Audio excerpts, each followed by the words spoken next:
Hey guys, I'm Dov, and at long last, it's time to slap on your tallest hats, and if you're feeling up to it, light it on fire, because it's time for the Chaos Dwarfs. Just kidding, don't do any of that. But real quick, before we get started, I want to give you guys a couple of caveats. First things first is the replays I'm going to be showing you over the next few days are not mine, due to a critical bug in the early access. I desync anytime I try and play multiplayer battles. I haven't really been able to get any of my own so far, but thankfully a few other content creators have come through in the clutch. Big shout out to Samurai Warrior from the Legio Italica Italian YouTube channel, XMT member and overall great guy, great Book of Grudges, also the lore YouTuber who has come through in the clutch along with Colonel Demanders.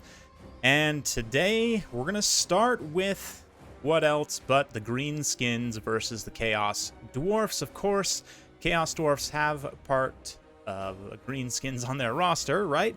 You guys are going to see a ton of roster breakdowns today, so just go check out those if you want to see a full roster breakdown from another YouTuber. I'm just going to jump straight into multiplayer. We've got Drazoath the Ashen here for Samurai Warrior, front line of Goblin Laborers, and some Chaos Dwarf Blunderbusses, along with some Dwarf Warriors, Chaos Dwarf Warriors, of course, Infernal Ironsworn, which are kind of like the Chaos Dwarf Ironbreakers, if you will. They've got some blasting charges. Helmets are lit on fire, which is super cool. 125 armor, magical flaming damage. Pretty beefy boys overall, but they are quite expensive, of course. Definitely an elite tier of infantry.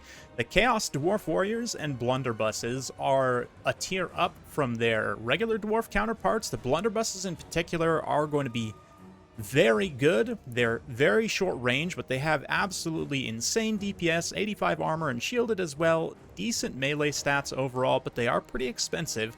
They're about 200 points more expensive than dwarf handgunners, or thunders, that's right.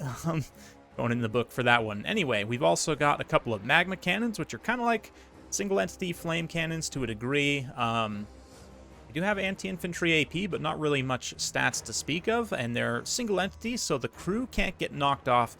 That does mean they're quite vulnerable to counter artillery fire. Today, Samurai Warrior against Indie Pride's Greenskins got Grimgore, of course, coming in for Rebellion. Didn't bring a caster, which is a curious choice, alongside 3 Black Orcs. He's got some Night Goblin Archers, Goblins up front, a unit of Stone Trolls, which, considering how much flaming damage the Chaos Dwarfs have, I don't think I would bring Trolls as any faction against them. That's just me. Got some nasty Skulkers out on the flanks, along with the Warlords boys. Over here, it looks like a couple of Spider Riders. So let's get things rolling. I apologize about the flickering in the oil fields, but this map is very cool and probably the best map from the new update for multiplayer land battles. Has some kind of choke points and impeded terrain, but overall is a pretty balanced and interesting map, in my opinion. I also just love the Chaos Dwarf like pipeline in the background, this fortress, and just the like evil industrialist vibe of the dwarfs. The Chaos Dwarfs is something that I definitely enjoy. I didn't think I would enjoy as much as I did, but it's very awesome, and I do think I'll be playing them. They're more fun for me than the regular dwarfs, just because they have a little bit more of a flexible roster. But let's watch as Grimgore makes his approach here. And you can already see the damage coming through on the Crimson Killers. This unit of goblins just getting absolutely wiped. Friendly fire on the Laborers, of course, who are literal meat shield tier units, absolutely garbage stats. I mean, they're basically the equivalent of Skaven Slaves, more or less. So they're obviously going to get crushed by Black Orcs, but the whole idea here is just to screen out so that the Chaos Dwarf Blunderbusses can just rain death and fire, literal flaming shot all over this center pocket, and it's going to be quite effective. The back line too, the Rusty Air is just getting torn to shreds there by the magma cannon. So far the frontal approach is pretty rough, but Indy's nasty Skulkers are starting to get in on the flanks here. They'll be a good unit at getting at these Chaos Dwarf Blunderbusses, but Ironsworn being held in reserve right now. They're throwing their blasting charges, which are a bit different from the blasting charges of the Order Dwarfs. They're more single target damage and less explosive damage, so they'll be a little bit better against like monstrous infantry and cavalry, I think. But here, it looks like, yeah, most of the Black Orcs have been completely wrecked. Chaos Dwarf Warriors are able to hold back Grimgor himself. And see one of the new spells from Razoath, the Ashen, of course, the legendary lore of Hashut Sorcerer. He's got quite a bit going on here, some damage reflection and damage resistance while in melee. As Waz popped off here map-wide for the Greenskins, a lot of their stuff is unfortunately routing, but of course he's got lore of Hashut as well, which is decent. I mean, not 100% sure on it yet. Again, I haven't really been able to play a lot of my own games, but does also charge up spell mastery by getting kills, and he's already got 18%, which is going to obviously give him more damage on those spells, so it definitely should be good. But at this point, some of the blunderbusses do get run down by stone trolls, by spider riders and whatnot. So it's, you know, some silver linings, but overall things are definitely going pretty badly for Indy. I mean, a lot of his high-value units have been completely wiped out. I mean, literally, Crimson Kill is down to 2 models there. Stone Troll's done. These Black Orcs are done. Squig herds, or Squig hoppers, rather, Durkit Squigs, chased off there. And these other light cavalry, although they are going to get through, again, these guys even have better stats than Thunderers, so they can defend themselves, especially against lower tier light cavalry, relatively well. That's getting close. Haven't got a lot of cinematics.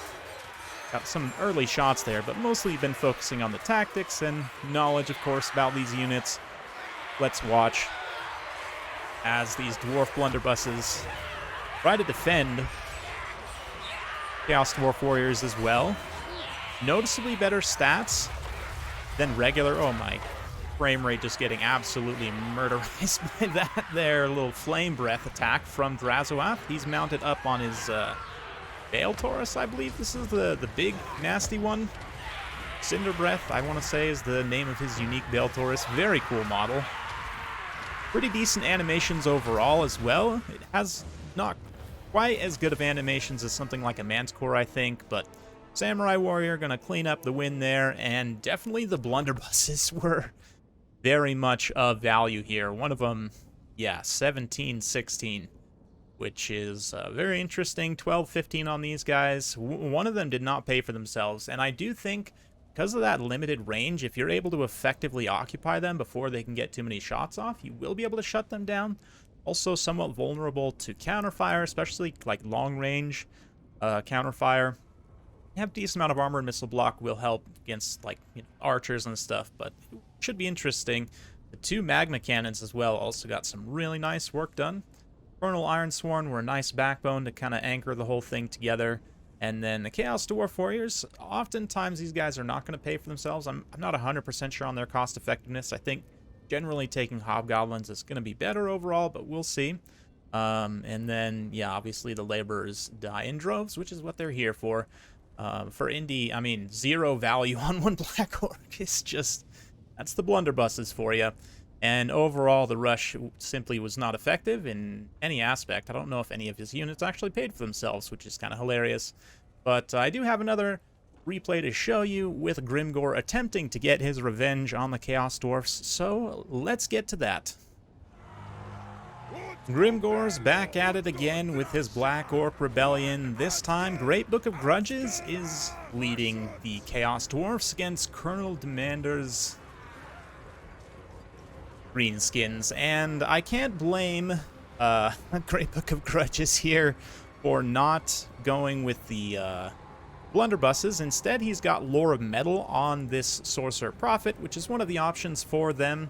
Doesn't have Plague of Rust, but he does have Final Transmutation and Searing Doom. Given that Greenskins are not like a primarily heavily armored faction, it kind of makes sense not to necessarily bring a ton of armor piercing against them, although I do think Black Orcs are going to be a common pick in this matchup. I should mention these two are not multiplayer YouTubers, aren't regular multiplayer players by any means, but still should be in for some awesome battles. Big thanks to them again for the replays. We've got a couple of sneaky gits here. These are the highest tier of the Hobgoblin Infantry. They've got a little poison precursor dagger weapon. They're going to throw out these 2 Squig Hoppers here. Also got a dual axe Bull Centaur. They're basically like Minotaurs, but more speedier. Yeah, front line of the Chaos Dwarf Warriors. An Iron Demon. This is one of the choo-choo trains. This one has a nice attack. This is pretty much the only one. I don't think you should really take the Skullcracker right now in multiplayer because it doesn't have any benefit over this thing. Instead, the Iron Demon has this little suppression attack that it can use as its especially cycle charging units and just kind of slow them down and bog them down and disrupt. It's a really nice tool for that. Not too expensive either, similar to a Steam Tank at about half the cost, so pretty nice, honestly, all things considered. And then over here, the dual axes, Bull Centaurs, so a decent amount of armor piercing, but also, I'm not sure that Great Book of Grudges necessarily expected these all heavily armored elite build from Grimgor. He's got 3 Black Orcs up front, a Ragnarok Queen, 2 Stone Trolls, Grimgor Ironhide, and an Orc Shaman. Importantly, you do need magic, of course. And the Spiderling summons from the Queen should also help to disrupt some of these backline units. Great Book of Grudge is probably wishing he had some blunderbusses right now, given all this Greenskins armor, but it's just going to be a nice smash up front, which is exactly what the Greenskins are going to excel at in this situation. There goes the choo-choo train, though.